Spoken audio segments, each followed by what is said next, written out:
Hello, Zero. How are you? Doing good. Hey, David. I saw a ferret just now. I haven't let him out yet. Position 1.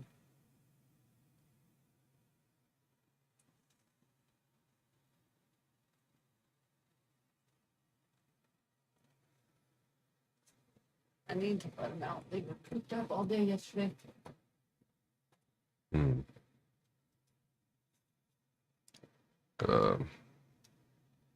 Doing good, doing good. Okay. I had a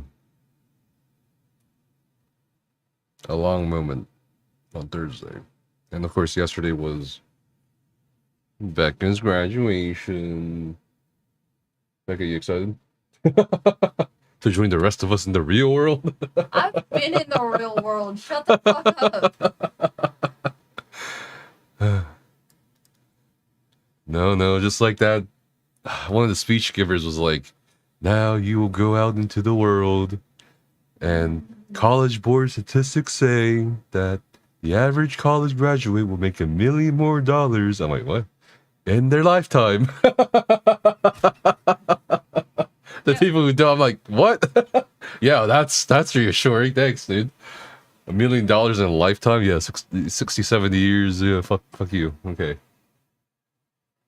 That's, of course, not taking into account, student loan interest or other expenses, but whatever. But there were some key words to listen to that. They're very proud of Texas. Huh. Yes, they are. And they had a couple, not a couple, four like military people come in with the colors, the color guard. So Zero says congratulations. Thank you, Zero. Well, I was just thinking to myself when they were kind of like, I think the only person who gave a good speech was the commencement speaker, the healthcare CEO dude. And it was like, that was this cheesy shit. Why couldn't they get like Steve Jobs or something?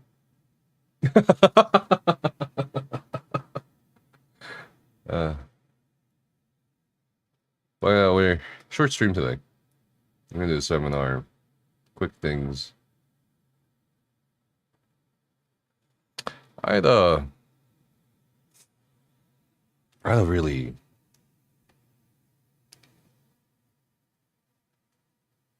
thought-breaking Nephis moment on is Thursday. a liar, a Okay. bully, What's and this? he's toxic. My day's over and now I celebrate giving you money every month. Okay. Buy yourself something pretty, smiley face. I think I did buy something pretty last night. Half a dinner for 10 people.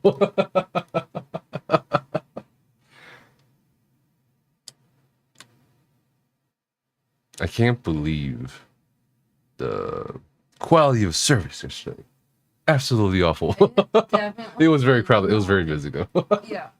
But still.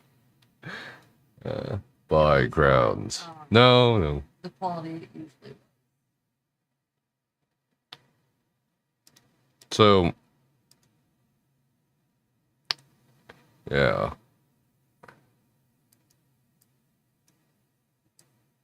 Let's just say Zero.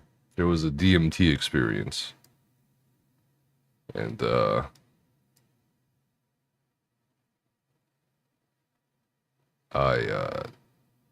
I have changed. I have been altered permanently again.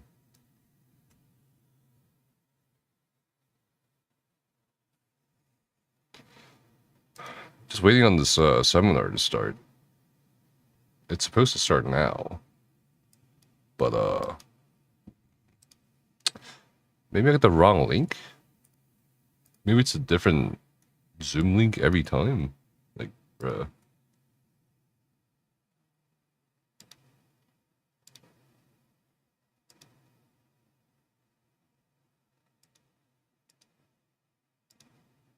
Maybe it is a different.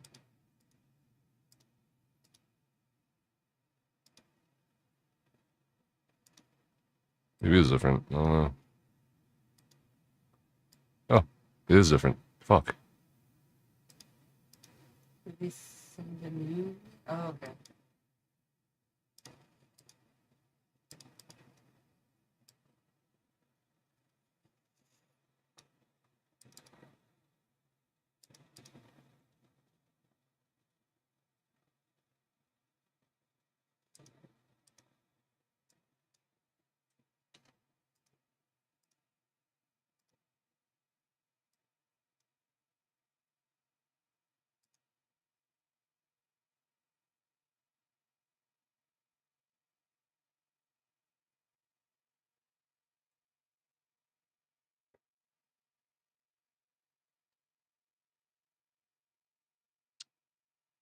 I can't seem to connect to the audio.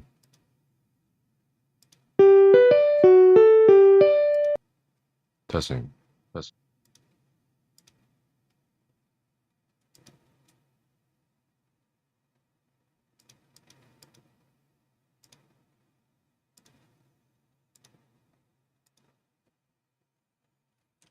Having joining audio issues.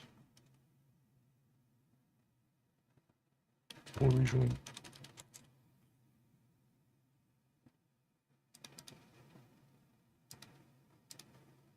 Okay. That's weird. I've never had that happen. Mm.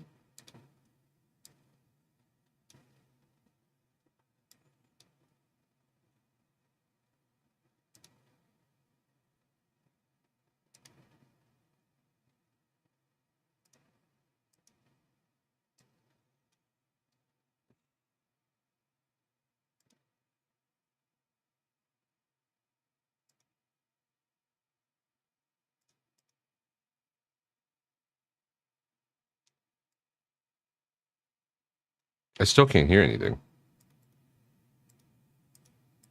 Like, it's just telling me connecting to audio. What the hell is this? Connecting to audio.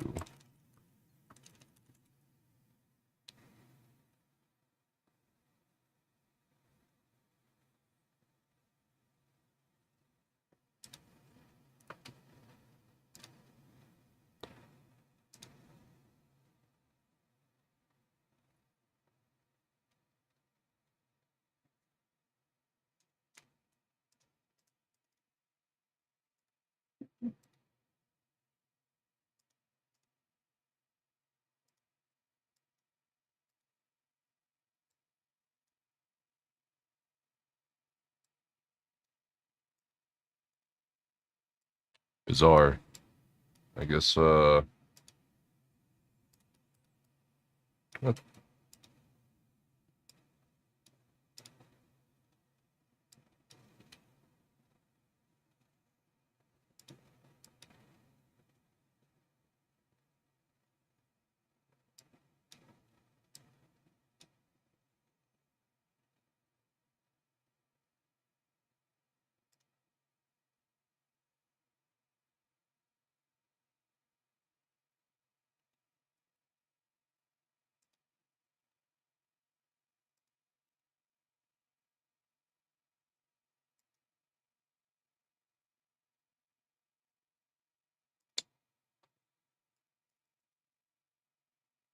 Yeah, I don't know.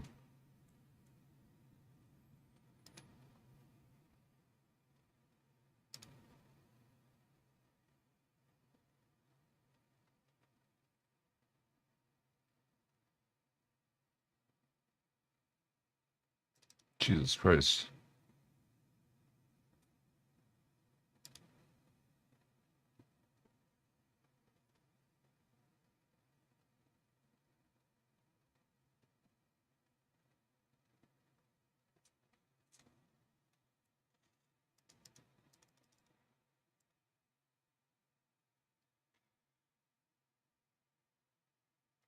Yeah, I don't know, man.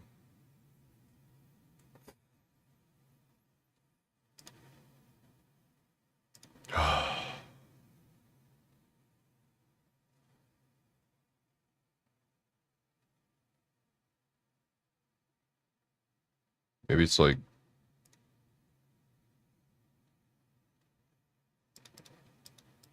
No, it's all good. It's a Zoom problem.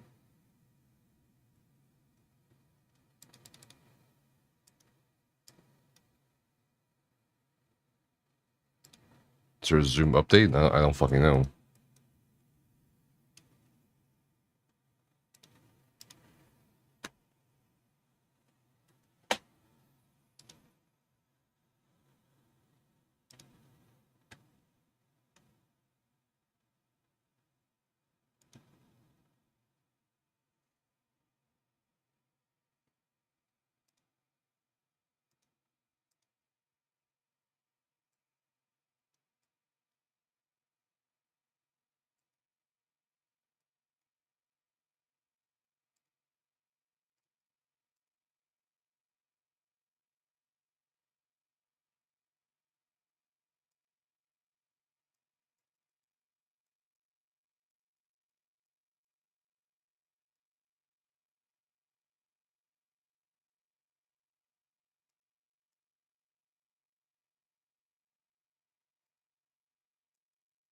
I don't understand. Like, it just keeps saying connecting to audio forever and ever.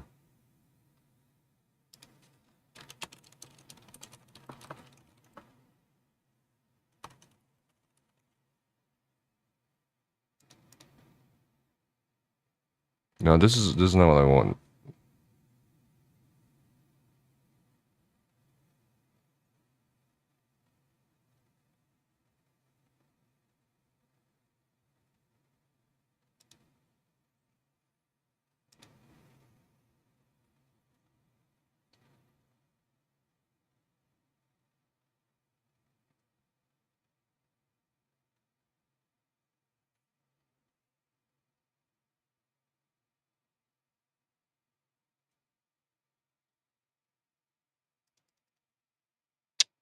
God, this is so frustrating. I don't know.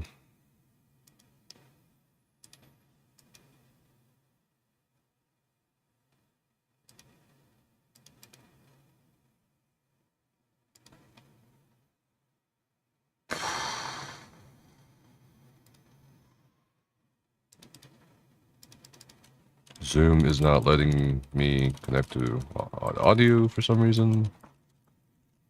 We'll try reinstalling. So dumb. I fucking hate this program.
Biddies!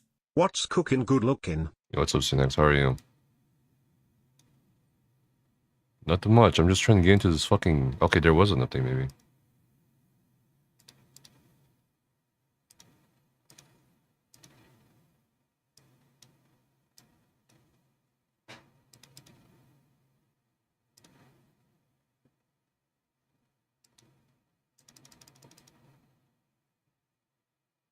Cinex, would you know why I can't join a fucking... Like, I can't hear anything. Oh, there we fucking go. Holy shit. Recording in progress. The de jure ruler, but the de facto rulers were typically some sort of a military clan who ran things because they actually had political power. They actually had physical force. The emperor did not have a standing army. And for most of the Heian period, the Fujiwara clan was kind of the clan, the shogunate. They exercised, well, I'll get into more about how they exercised their power, but basically he was born into pretty much the most powerful clan that you could be born into at the time. And he ended up serving as a soldier, a retainer, basically to a cloistered emperor, so kind of the rear of the palace. And it was around the age 23 when he decided to leave that. I mean, we don't know why. There's been a lot of speculation. I do some speculation in the paper, but we really don't know why he made this sudden break when he was only 23 and he went into this religious life, leaving, you know, a potentially great and powerful career behind. You know, like he was young, he was a soldier, he could have built connections in the palace, he was a part of a powerful clan, he could have made a really nice life for himself, and he turned his back on that. You're welcome. Totally. Okay. So something History happened, lesson, but we don't kind know of. what. And, Kind we'll of. kind of talk about that a little bit, but he basically spent his life traveling around, living alone in the mountains or going on journeys. He went on a number of significant pilgrimages to temples, monasteries, and shrines in Japan. And he was considered an accomplished poet in his day. So his work was picked up by the imperial poetry collections. It was well admired by other poets and people of note. He was not considered the best of the best, but subsequent generations have grown to love him. So he's kind of, with time, he's become very beloved and celebrated, and by just kind of the Japanese people in general. So he was well known and respected in his time, but he's perhaps even more well known and respected now. So he lived during the decline of his clan. So this is kind of I think that this plays into why he makes the decision that he does. So the Fujiwara clan was able to maintain its control over the military or over the government at the time by basically marrying their daughters to the emperor and by staffing the cabinet and all of the big bureaucratic roles with their sons, basically.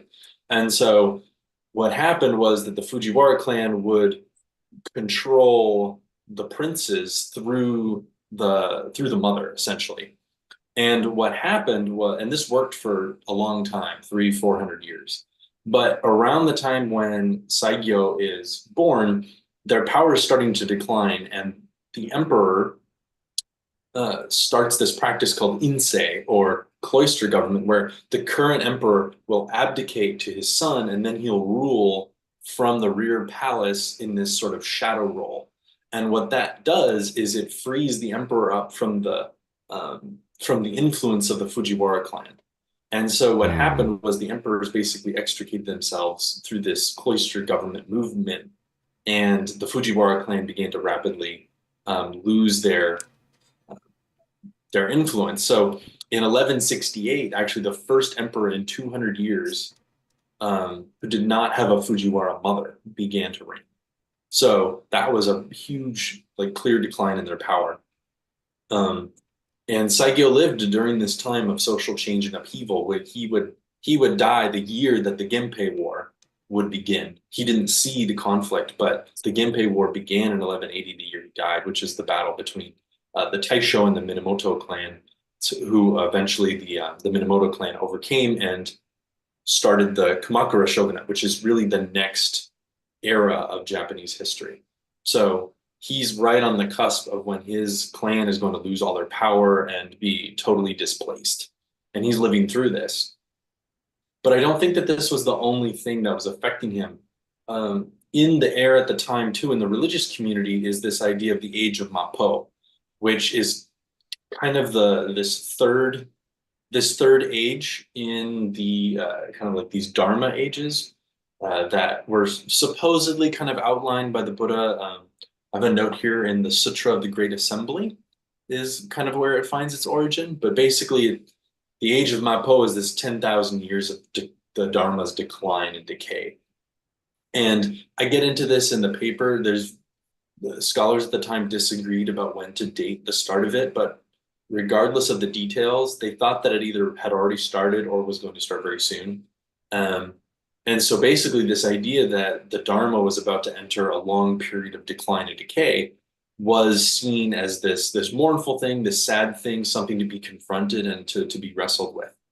So not only is Saigyo struggling with his own clan's decline and social upheaval, but he's also, as a religious practitioner, he's very aware of this time of the age of Mappo because everyone's talking about it and it's all over the literature. In fact, we're going to look at Kama no Chomei's Hojoki next week, and this is a theme for him too. He's very clear that he's affected by this same anxiety. So just a bit about Saigyo's life. So he lived in a near constant state of wandering. He's most famous for his wandering, although his wandering is perhaps played up a little much because he does talk in his poetry about settling down in a thatched hut or remote locations for periods of time before he decides to move on. So he seems to talk more about his mountain hut lifestyle, whereas he's sort of more valorized for his wandering, but he did spend a lot of his time moving around. This is one of the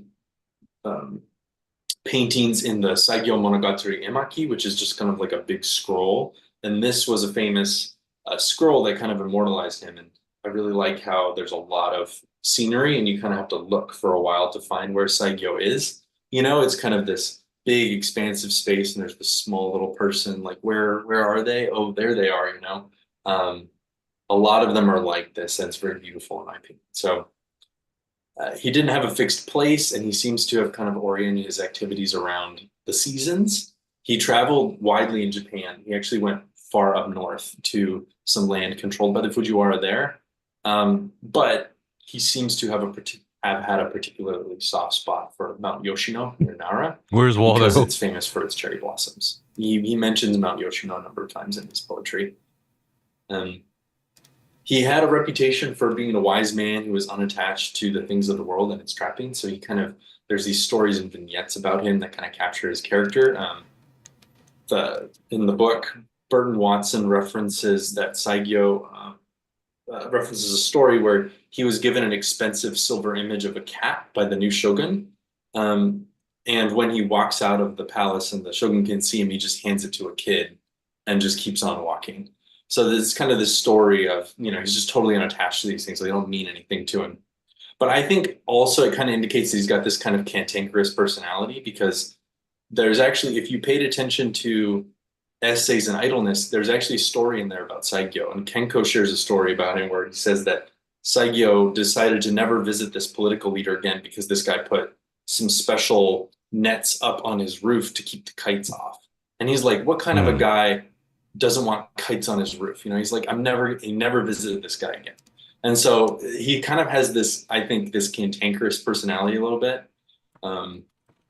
But he captures all of the ideals kind of of the virtuous Japanese person life of, he's got artistic prowess, he's emotionally sensitive, he is committed to detachment from the world, and he practices this radical simplicity of lifestyle and action. So he creates this image that then inspires many others, including Lady Nijo, who is the author of Towazugatari, an Unasked for Tale, kind of later, a couple centuries later. And I'm hoping to include her and her work in kind of my expanded version of this seminar at some point. But she references him as an influence. So class? No, this is not a class. One of the last things to It's point out about Saigyo's life is how he died, which is he sort of predicted his own death, which people were really impressed by. Discussion group. He wrote this poem, "Let me die in Critical spring thinking, under the blossoming trees. Let it be around that full moon of Kisaragi month." And in fact, Saigyo did die in February of 1180 under blooming cherry blossoms. The guest speaker is talking about the recluse poet. This also kind of mirrors at least the way in the Japanese that context. he kind of envisions that the Buddha died. The Buddha died sort of peacefully under this tree, surrounded by loved ones. And so in this way, his death kind of mirrors the Buddha, and he even received opened the mic and said what you sort of wrote. prophesied about himself. That'd be rude. His poem. So that went a long way towards kind of affirming. There'll be a time for discussion later. People were like, oh wow, he was the real deal. Like, Let me die in spring really was this under the great man of blossoming faith trees. and honored by Let it be around Buddha that full moon and kept of it on. Kisaragi So month. that was significant in his reception by both the religious and rural establishment. So briefly, kind of where we, Saigyo's poetry in general, we know that, so Saigyo wrote in the waka style, which was the most popular poetic form of the time, which is, it's written in 5 lines of syllables, arranged 5, 7, 5, 7, 7. So it's kind of the granddaddy of the haiku. Basically, you take the haiku and you drop off the last 2 7 7 lines, and you've got a haiku essentially. But it's that 5, 7, structure also 5, allowed 7, for 7. this interplay where somebody could start a poem and then another person would cap the poem with the 2 7 lines. So, you know, you start with your 5, 7, 5, and then another person could cap the poem. And it was considered sort of like there were contests for people to cap other people's poems, or it was considered to you had a lot of learning and were very refined if you could cap somebody's poem in a way that was beautiful and respectful and that sort of thing. So there's a lot of interesting things going on there, just kind of the social life of poetry in Japan, which is really cool. But we've received Saigyo's poetry through a number of collections. We actually have a lot of his poems. So the main one is this Mountain Home collection, which has 1,100 of his poems. We don't know when that was put together or who put it together. It may have even been him, but we don't know. It's not arranged chronologically, it's arranged thematically. So we really don't have any dates for when any of these poems are written. So it's hard to say like a progression necessarily of his work. Then we have the Senzaishu, which was one of the imperial collections, where the emperor orders a collection of the best poetry in the realm, basically, and they spend a couple years getting it together. And then there was another one after his death, the Shinkokinshu, which had 94 of his poems in it. And that was another one of those imperial collections, and that really cemented his popularity for a long time. And then actually Burton Watson references that in 1929, somebody ran across this manuscript, the Kikigakishu, which contains 263 of Saigyo's poems, and many of them are kind of more in a colloquial style. So we have a lot of his poems, and he was included in the imperial collections that are really important for gaining notoriety as a poet during that time. Now, an important note about Saigyo's style is just that he's reworking the dominant style at the time. So the dominant style can be found in the Kokinshu, which was put together kind of in the 900s, kind of the late Heian period. And that style it's much more subjective, and it was much more like it drew from a much smaller list of themes. Like a lot of the experiences were drawn from courtly life and romance and these sort of things. So it was also like it had a little bit more Chinese characters in it. It was just highly refined and reflective of that moment. And Saigyo and a number of other poets were trying to rework that style at the time. And Saigyo is kind of the most famous example now of that, where his work devotes a lot more to description of phenomena, just pure description of nature. Like there's not even a subject necessarily doing anything in it. He uses more colloquial language. He also talks about a wide variety of subject matter. Like he's got poems about fishermen and what the crickets are doing, and like he's got a poem about how some guy must get really mad when the wind blows his plum tree, but Saigyo's really happy because it means he gets to smell the tree in the garden over, like that sort of thing. And then since I don't know the Japanese very well, I can't verify this, but Burton Watson said that it does have a more of a broken or fragmented inflection. Like it doesn't sort of flow like as one idea. But you do notice in some of Saigyo's poems, he kind of like does like a turn in the middle somewhere. So that's kind of more of a style that he and others were developing at the time. So he was a pioneer in this respect. So I wanted to look at just a couple of kind of the main themes that I see in Saigyo's work. And then I thought that we could talk, I would like to hear from you all about what you heard in his work, and there are any specific poems you wanted to share that you really liked. Love to hear that. So we'll get to a time discussion in a moment, but I wanted to share a couple of the kind of central themes, just a few of them that I would pull out. And one of the big ones for me is a central conflict of how can one cultivate detachment while nonetheless also being deeply moved by the things of the world. And this is sort of a uniquely kind of Japanese Buddhist problem to deal with. And we can see this in Kenko's claim last week that it's exactly the impermanence This guy's of leaking things audio, that bro. is what draws us to them and engenders feelings of mutual sympathy. So that How kind can of one principle cultivate expresses a more detachment while positive nonetheless form also of a being central deeply current moved by that I the see things? running through Simple. Saigyo's work, which is this question of how can a Buddhist practice detachment while also experiencing and creating art which is based on a love of the things that make up the world. So I included a number of examples in my page, or Cast off sorry, the in world, my but there chapter are that I thoughts shared I with you cannot cast all. away. But here's a couple others, like, if I've truly renounced it, I should show how I abhor this troubled world. For my sake, cloud over, moon, the autumn night. So he's like, please cloud over. You're so beautiful that I'm drawn, and I find myself that I cannot abhor this world Moon of the because autumn you're night. here, moon.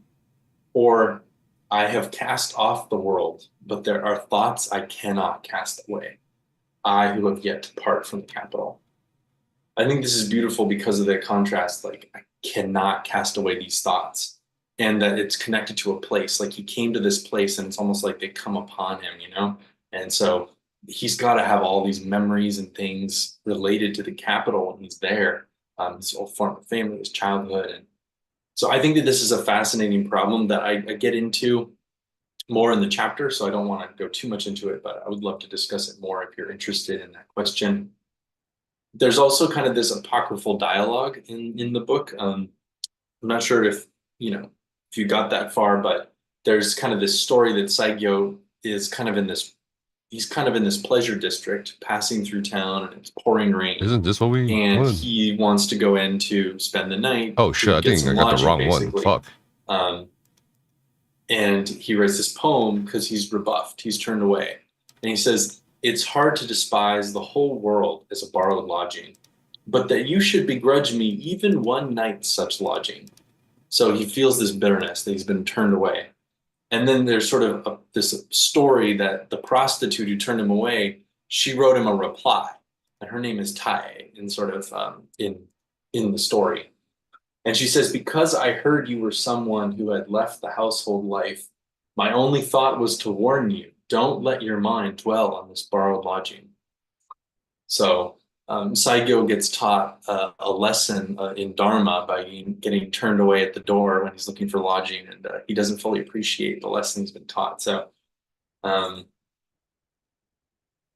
there's also the seasons are crucial for Saigyo. You can see how he orients his life around the changing seasons, and autumn is for moon viewing, and spring is for cherry blossom viewing, and summer is hot and rainy. And he changes his behavior based on those times. And so his poetry takes on specific themes depending on what the season is. I like this one from the summer. Traveler pushing his way through a summer meadow. Grass is so thick, his sedge hat seems to float over their tips. I love this idea of this massive tall grass, and there's just this little hat kind of like moving, through the grass. Like you can't even see the person's head. It's such a cool image. And this one, sort of like late fall into the winter, is crickets. As the cold of night deepens into autumn, are you weakening? Your voices grow farther and farther away. It's like as it gets a little colder progressively every night, the crickets get a little quieter. And he notices that, and he enjoys like the crickets in the evening. He knows. And last, a big theme that I see throughout his work is this struggle between loneliness and companionship. And I like this one. That's what In I this was mountain village, and mountain village, he means like mountain hut. He's alone, where I've given up all hope of visitors. How drab life would be without my loneliness. It's like this idea that loneliness is this self-consolation, that loneliness is something to mitigate our loneliness, the feeling of being lonely. And then this description of in a tree that stands on the crag by abandoned patties, a dove calling to its companion in the desolate twilight. Everything about this is so lonely. It's a single tree by abandoned patties, and there's the sound of a dove calling for its companion. And the twilight itself is so desolate, nothing. So this is the sort of thing where it's like there's no subject being spoken about, like a human subject, but just the description of the natural situation evokes a response, and we can understand the feeling. And he's wrestling with loneliness and companionship in these two and more. I think I referenced it last time, but I like the one about if only, let's see, if only there were someone else willing to bear this loneliness. Side by side, we'd build our huts for winter in a mountain village. So like he wants to be alone, but together with somebody else. So that's kind of what I've got. I would love to discuss any other poems, themes, images, ideas, anything that stood out to you from the chapter, any questions you've got, or just, share about a poem or a theme that really resonated with you, and we can just kind of see where the discussion goes.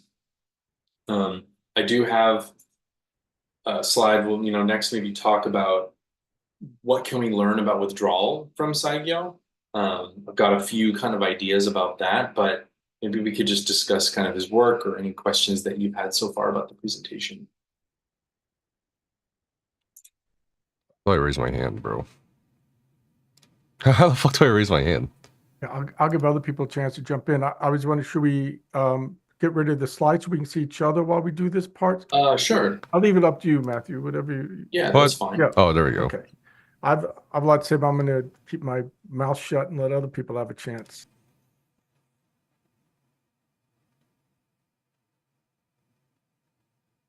Looks like Casper raised their hand. You can go ahead and just jump in. So going back to the topic of detachment that you brought up earlier, the question of how do you remain detached while also, I suppose, admiring the world. What exactly, I guess, in the original Japanese does that mean, detachment? Because I think many people have different definitions of what detachment is. I think if we're talking about Buddhism and we look at the Buddha's teachings, detachment isn't necessarily just not caring. So I'm curious in this case what Saigyo means in terms of detachment. Yeah, I don't know if it's totally clear. I can theorize about it, but I do think that in his poetry he seems to feel this sense of guilt about being moved by things. Like he feels that in some way he's betraying the Dharma by being moved by the cherry blossoms. He seems to feel a tension, and I'm not sure how. Like, he doesn't exactly explicitly articulate what he means by detachment. I think that we can. I think that we could probably do a more historical investigation of maybe what was in the air at the time. I would need to go do that, but from looking at his work, whatever he thinks about detachment, it does seem to have to do with like this body is going to be this body's going to go away, and that there's something better, sort of like on the other side of the mountains, that he wants to get to the Western Paradise, and that the world, in some sense, the reason you need to be detached from the world is because there are things in the world that are going to keep you from getting there. There are things that are going to hold you back from arriving at that Western Paradise. But he also feels this tension of, he's like, my mind has already gone on to the Western Paradise. He says, but what about this body that I leave behind? And he just leaves that open. He doesn't know what to do with that. And so to me, I think that he's trying to maybe work out what detachment really means by being faithful to kind of two contradictory intuitions that he has. I think it certainly reminds me of this one Japanese story where these two monks are traveling down a road, and they both meet a woman.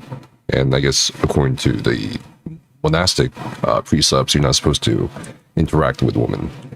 But one of them helps her along or picks her up, and then they drop her off at the town. And then the other monk is very angry at his friend, and until he can't contain his anger anymore, he goes into an outburst after they drop her off and says, "How could you do that?"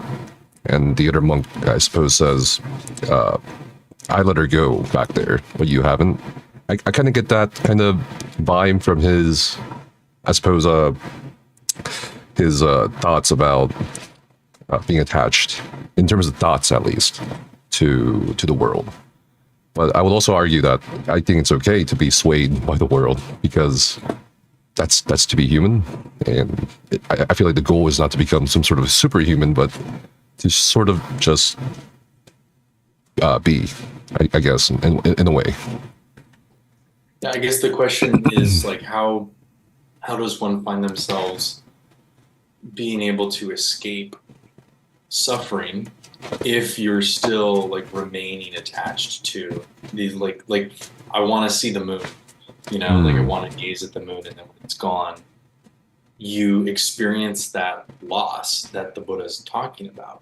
And so there's this kind of like, maybe there's this battle going on of like, are some losses worth it? Maybe, like that Right. might be the question that's Saigyo's raising. But I mean, clearly he models for us this image of the ego that looks out at the world, is drawn to things, and when they're taken away, there's this loss, this feeling of loss that's left in its wake, this loneliness or this longing to see the moon or the cherry blossoms.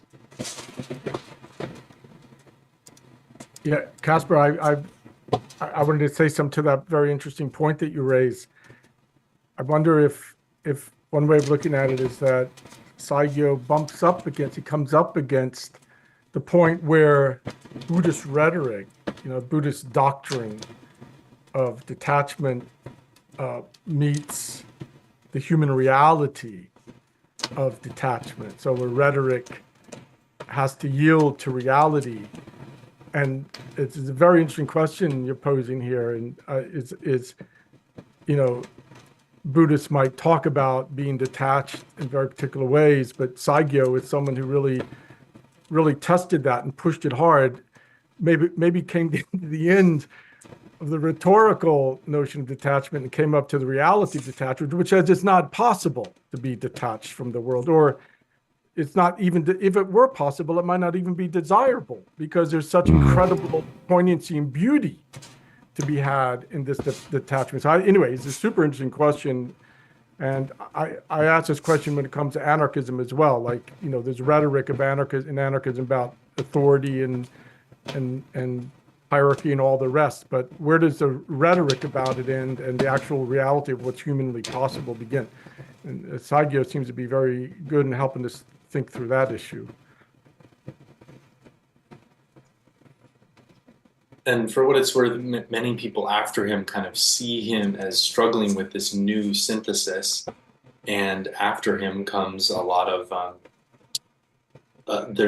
right after his era, there's this huge explosion of new Buddhist sects during the Kamakura period. I mean, this is when we see Dogen and, Shinran and Ippen and Nichiren and all these figures just sort of start to pop up.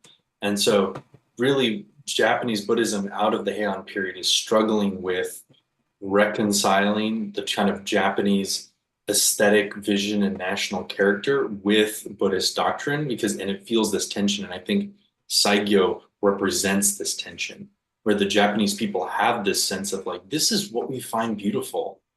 And we're finding that it's in tension with this religion that we imported 500 years ago, that's now a part of our culture, but it feels like there's foreign elements kind of floating around that we haven't reconciled yet.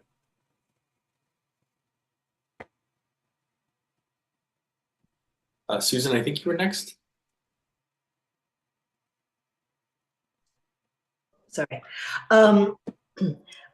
As I was reading this, I began to think, rather than detachment, desire. And one thing about Buddhism that's always bothered me is this practice towards detachment. And for me personally, I feel that that is stripping me of my humanity. There's something about desire, though, that is it's two-edged, but it's also it's living. And I wonder if another way of looking at this would be that Sega was he was practicing looking at desire, if that makes sense, rather than practicing trying to be unattached. But what does this desire do? How is this desire arising? What does it want? How did it come to be? I mean, all those things for me are really pointing to living a good life as well, not getting rid of this very energetic aspect.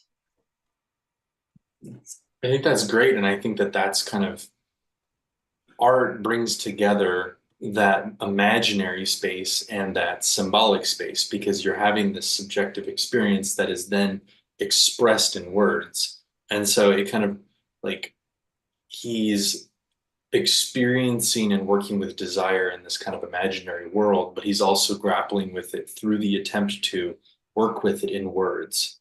Well, And so I think that there's, you know, I'm into Lacan, and so kind of that conjunction there of the imaginary with the symbolic and how those two are different, but they interact, and how you can work through with desire. I think that's a good way to look at it. Instead of like saying he's trying to be detached and struggling against it, you know, he could be working with desire, and he's got these ideas and this dharma that he's also like, and how do these relate to each other?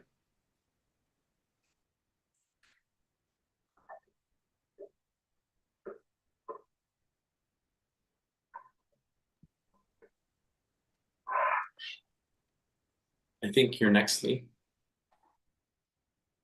I feel a little bad, like I'm backing out of the depths of Buddhist philosophy to ask this question or make this comment, but it seems like kind of interesting that maybe you were talking about it a little bit in what I caught of the last session, where you have to kind of back out of the recluse's actual life to like get to its end and its result and its context. And in this way, it's kind of interesting to me, like learning about how, you know, there's these monks that meditate in caves, but people bring them bowls of rice. And so this figure of the recluse or the idle person wandering around in the mountains writing poems, well, they're not foraging for food all day. So presumably, and that's not to in any way to denigrate what they're doing, but just to point out that there's some kind of a social support for this person. And that's awesome. And can we duplicate that? Like, this is me and my vulgar practicality. Like, well, how do I get that? Like, are there people going to bring you bowls of rice if you go into the mountains somewhere, or just the idea that this, I mean, this is such a great thing about the Buddhist tradition of like even the Hindu, like the idea of the sannyasa, like you go ahead, leave society. It's a great idea. And it benefits everyone in some way, or presumably cultures wouldn't support it as an idea. That this is great, that people go out into the desert and listen to the crickets or whatever. And yeah, I just thought that was an interesting sort of background of like, this guy's, he's out there alone, but he's not really out there alone because he has help from somebody. Yeah, I thank you for bringing that up. I mean, that's such a crucial point for understanding the reclusion, because the reality is that you're right. I mean, he has to beg for hospitality, and he has benefit. Like, one of his best friends, who he writes to regularly, is the best poet in the whole country. Like, So he's got this relationship with this guy, you know, and he ended up where he died, he was staying at a shrine, you know, so he receives hospitality, has this whole support network, which interestingly enough is all government supported, by the way, because we talked about this. The whole Buddhist establishment is just giant government apparatus in Japan. So that's an interesting thing to think about. But what I wanted to kind of say about what you said was, what came to mind is just that I think one of the problems I see today is that artists are a little too hungry for approval from the elite. Like, I think that, like, you think of a young artist is like, oh, I want to move to New York and live in a shitty apartment and get invited to parties and like get into like a gallery. And it's like, no. Man. Like the problem is that you want to like be close to power and enjoy kind of the castings off of it. You don't really want to be somebody who actually lives the ascetic life like Saigyo did, you know? And I think that it would be fascinating to find ways to support people who are going to go do weird things that are like sort of just on the margins, that they're not trying to connect themselves to power, that they're not trying to get invited to cool parties or be in the New York Times or have a bunch of letters after their name, you know? Because I see that as this huge temptation, both for academics and for artists, I think, is just to want to be at the right parties. And, you know, I was at a workshop at Princeton last month, and that was a totally weird experience for me because I was very not qualified to be there. But like, they were just like, oh yeah, order whatever you want. It's just going on the organization's credit card. And I'm like, you know, and that's the thing, like, that's what the donors are paying for. And the academics want to be near that because they want to be near the organization's credit card to order more drinks, you know, that sort of thing. And I think that could be tempting for artists. So anyways, I've been talking too much. But in a way, what you just said, like that sort of negates the purpose. Like, so if you have a person who's supposed to have a singular vision or a critiquing view or a different perspective, but then all they do is parrot back what the people in power want to hear, that they serve no purpose. Yeah, so that's the problem, is that, like, how do you build networks to support people doing weird, strange things that we don't even see the value of necessarily, without those incentives kind of re-territorializing those individuals in the process, you know? I love that you guys brought these points up, because it definitely feels like, even though he is a recluse... Sorry, Casper, your audio is super quiet. I totally can't hear you. Oh, sorry. Is that better now? Yeah, I think so. Yeah, I was just saying, I love that both of you brought these points up, because at least... It got worse again. I'm so sorry. Can anybody else hear Casper? Can you hear me now? Hello? Yeah, whatever you're doing now, just keep doing that. Okay, I don't know what's going on, but I was saying I love that both of you guys brought these points up, because at least from Saigyo's poetry, I feel like, especially as a recluse or someone who's secluding themselves from the world, a lot of his poetry focuses on people, these travelers, these people stopping to admire Plum, and also there's that tension, I feel like, when he's talking about, especially in the summer poem, Traveler Passing Where Grasses Are Deep, about these poor people who never see the moon because they're wearing these hats. But he's not writing about nobility, he's not writing about, like in Korean poetry or Japanese poetry, there tends to be or at least high poetry, there tends to be a big focus on the finer things in life, or even just nature without people in it. So it's interesting that you guys brought these points up. It's definitely, I feel like, where the poetry also kind of lean towards. But it's funny because Yoshida Kenko actually talks about this in Essays in Idleness. He complains that kind of the newer poetry is that like the newer poetry doesn't talk about plain and ordinary experiences. And he's sort of right if you mean like the most recent poetry of like the Heian period. But he's also saying, he's like, the older poetry talked about these things, and Saigyo's trying to get back to that. So like just describing the ordinary experience of a woodcutter in the forest, or he's got a poem where he like sympathizes with the poor people who can't see the moon because they have to burn these smudge fires to keep all the mosquitoes off of them. So it's just interesting that he notices these things and sympathizes and takes delight in them. So he, in a way, he's also kind of a little bit of an anthropologist, like not drawing any conclusions, but just kind of documenting and recounting and sharing about ordinary experiences.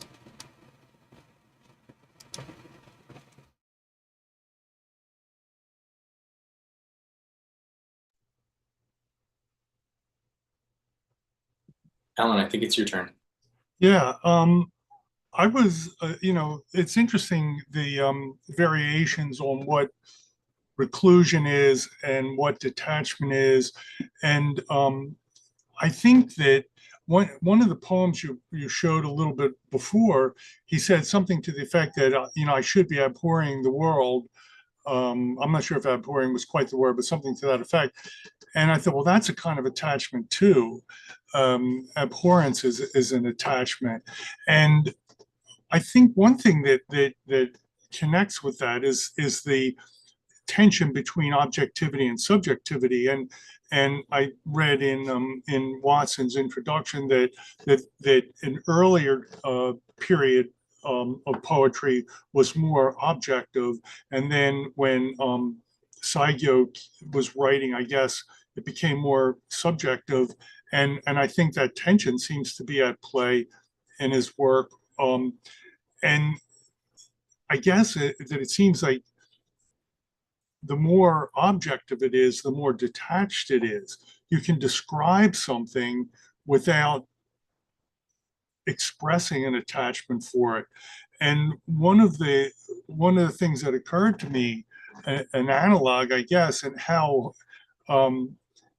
reclusion might look different in different contexts, social and historical and national contexts. I think of Emily Dickinson, who was considered a recluse, but she didn't travel at all. She never left her house.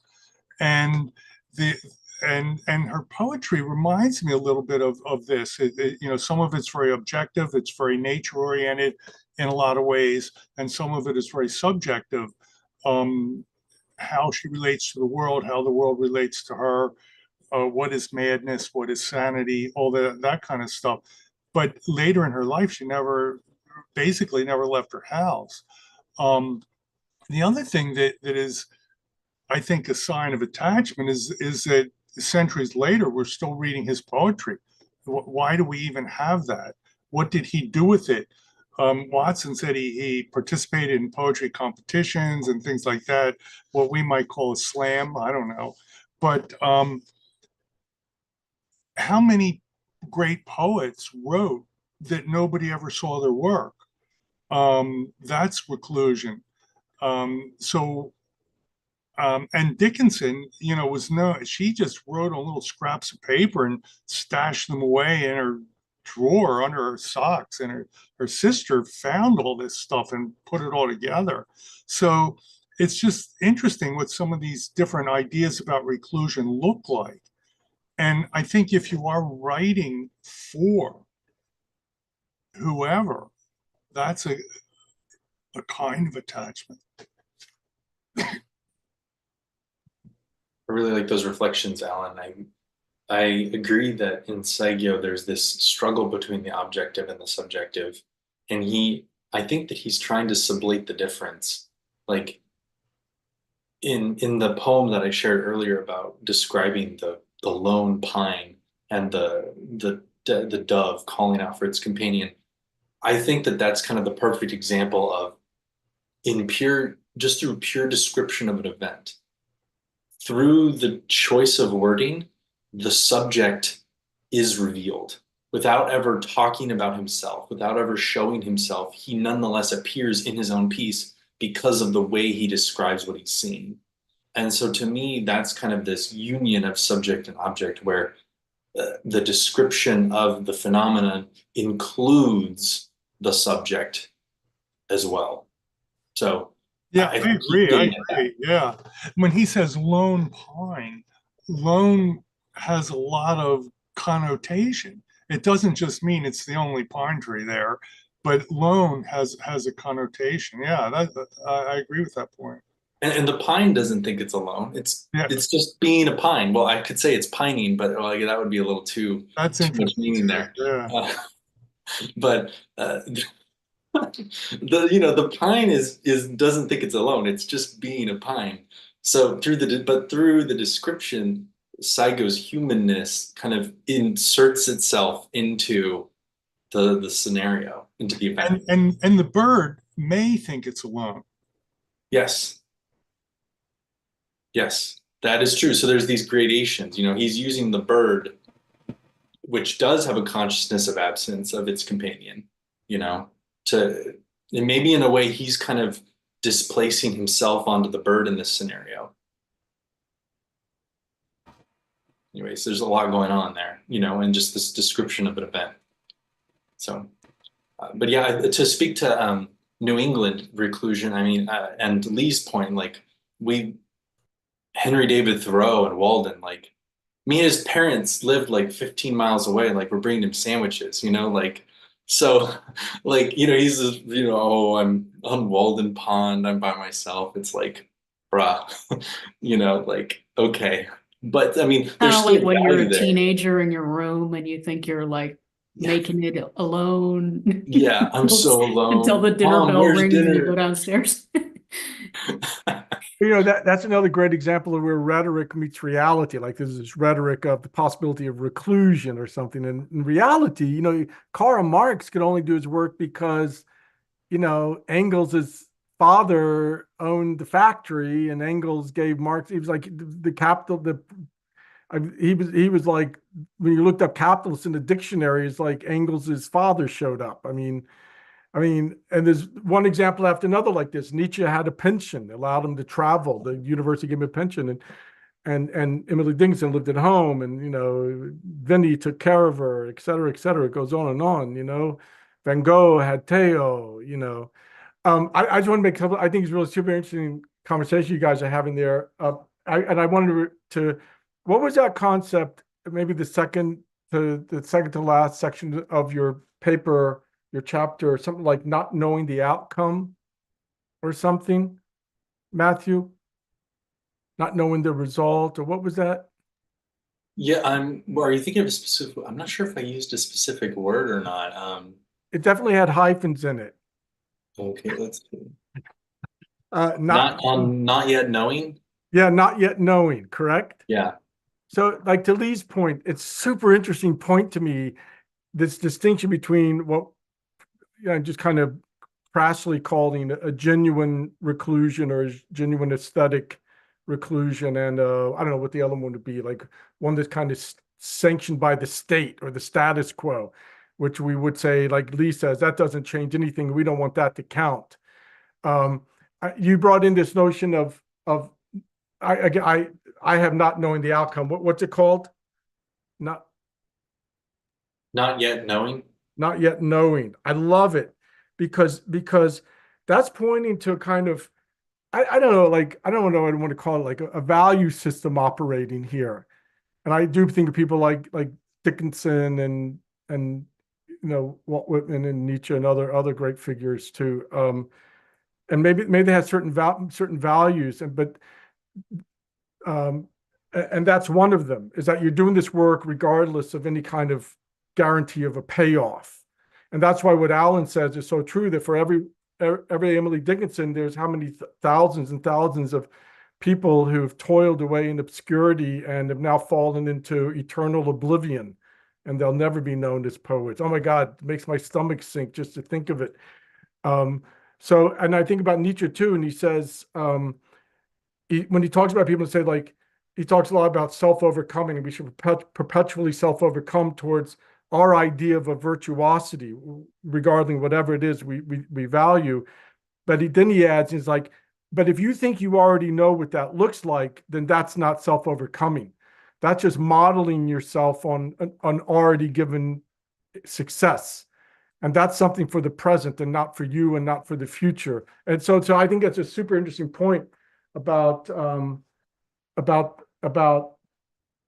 this issue of what constitutes the actual work. And it is fraught with the very topic that Saigyo is addressing constantly, the possibility of of impermanence and disappearance, period. There's no guarantee. One of the key things that I get from Saigyo's life, and I agree with you, like this idea of not having a guarantee, like one of the things that I took away at that age, when I was 22, I was graduating, I was trying to figure out, like, I was just thinking about my life and what I wanted to be. I was also making the tough decision to not apply to graduate schools and instead go do something else. I didn't know what I was going to do, but I had reached the conclusion that the idea of graduate school and being a professor was totally untenable. I refused the deal essentially that academia had on offer, but I didn't know what else to do. So this was a time of struggle for me. What I took away from it was that there's this sense in which what your life means is not up to you. That in the long run, it will be other people and contingency that decides what your life was. And that in the midst of it, you have to keep going, not knowing that it is going to be something or what it will be.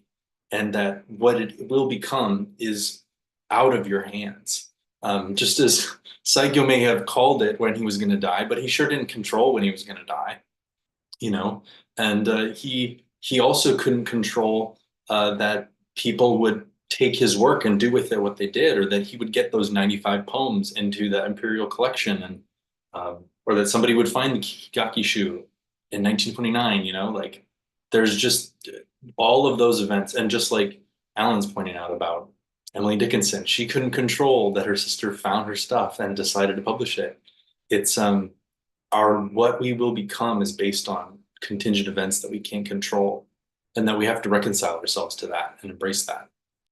And just real quick on that point, Susan, right? Remember, we had a course a long time ago, and we read the book by this guy Csikszentmihalyi. He's like a social scientist, and he works on creativity. Remember that, Susan? And it was really interesting because he gave it as an example of he was grappling with the question of genius, and he's like, where does genius reside? And his conclusion was, well, it resides in the minds of the people who are living. And he gives an example, Bach, who's gone in and out of fashion. Like he was forgotten for a long time as being just like crazy, neurotic, bombastic composer, and other times he's sublime.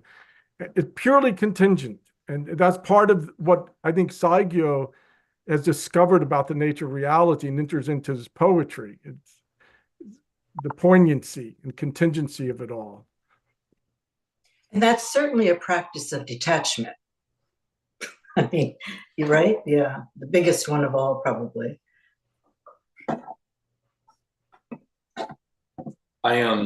There were a couple points that I kind of think maybe to just continue the conversation about withdrawal and reclusion. There were a few things that I kind of think a few other things we could think about with relation to Saigyo. For instance, I think that part of why he's successful is that he casts a vision for others through his life and his art.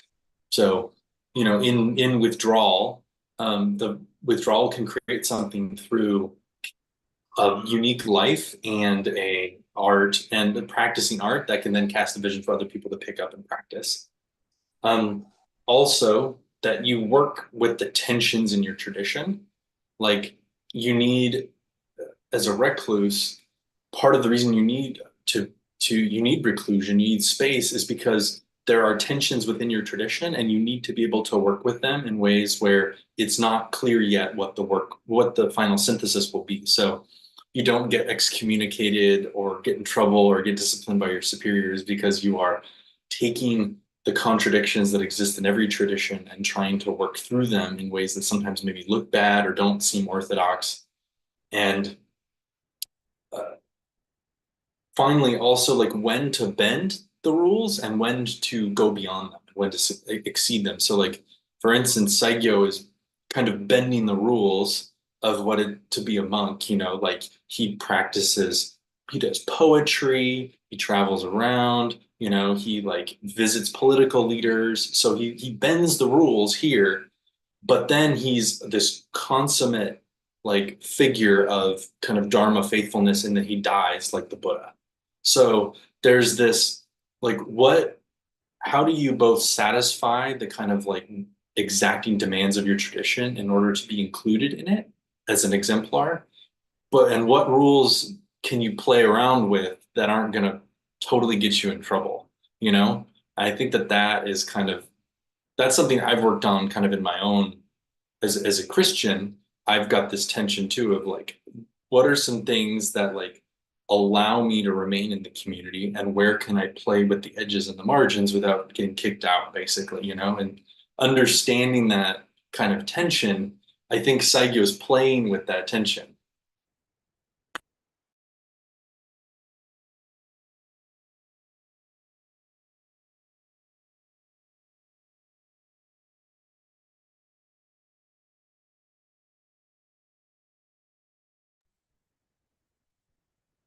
Sorry if that killed the conversation. No, I just want to say we always like to give people a chance to jump in, so we have long pauses.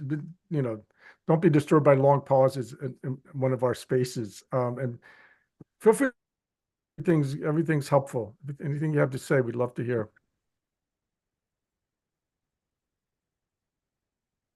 I see Carlos in the chat about detachment.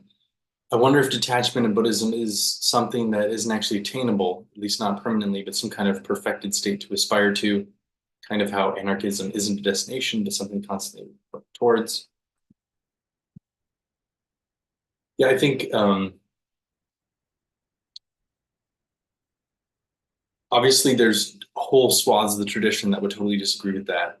You know, like esoteric Buddhism would definitely be like, no, you can experience enlightenment right now, you know, that sort of thing. So there's that tension within the tradition too. But I like that Saigyo does kind of give us a vision of what that kind of detachment could be, where it loves the things of the world, but also like releases them, enjoys them, because, you know, we talked about last week, Yoshida Kenko, about the beautiful thing is the beginning and the end of things, you know, because it evokes everything in between. And so that's a way to enjoy impermanence, is to enjoy the beginnings and the ends and every part in between, because they all point to each other. And I think Saigyo is kind of practicing a detachment in that way that actually kind of leads you into the interrelation of things. So, Lee.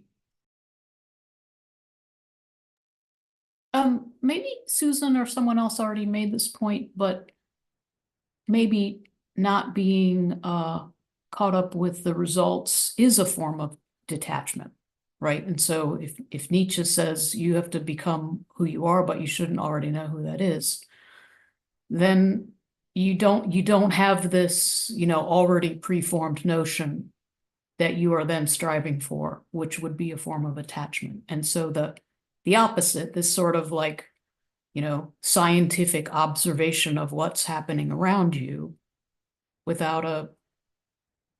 presumably without a idea of what the outcome is supposed to be, then that is a kind of detachment, or could be. Yeah, I wonder if it relates to, if we could think about it instead of detachment and attachment, thinking about it more in terms of like freedom and captivity, of like, are you practicing freedom, which is kind of this openness to things that are changing into different outcomes, or are you attached to, like, held captive by an image of what something should be or what was, you know? Are you constantly producing new ways of seeing things and being open to the way that things come to you?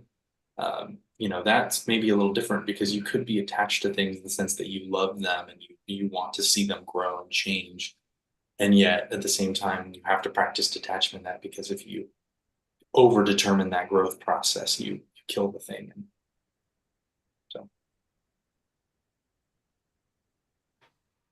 I would definitely agree with that definition of detachment, considering quite a lot of people today don't know how to let go of things, whether it be relationships or, as you said, results.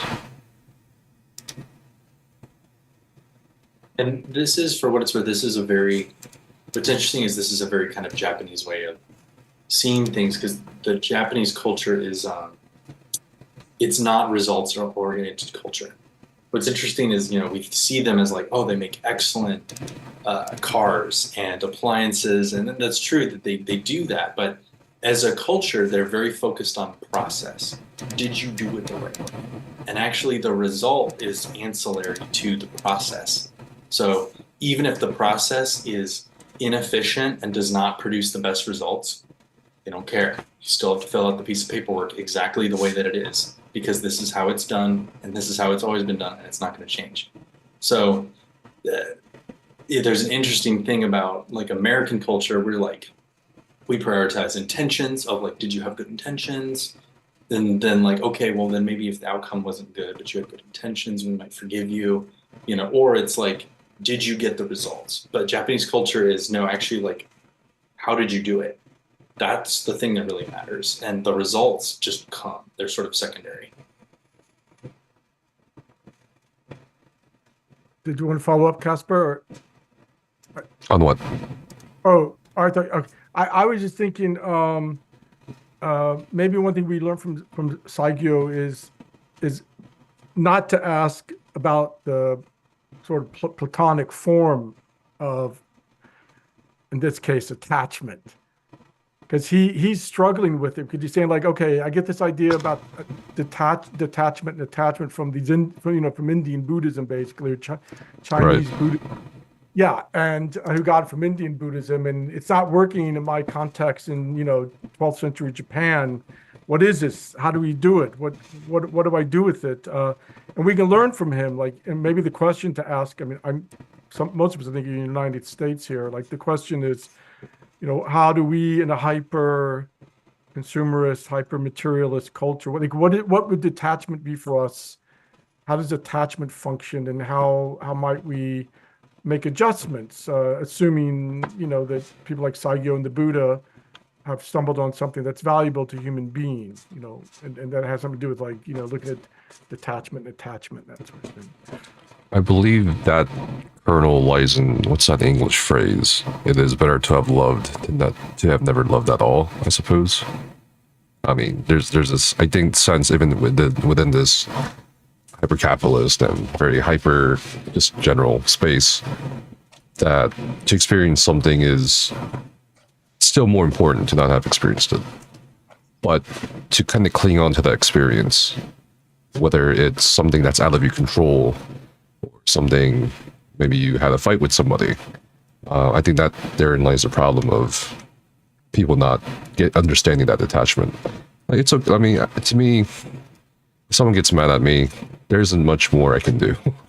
It is what it is. So I think letting go of that for a lot of people is just hard, because you want to be liked. Everyone wants to be liked, right? So That William Blake quote in the chat, you just said it, Casper version of the William Blake quote. Do you see that?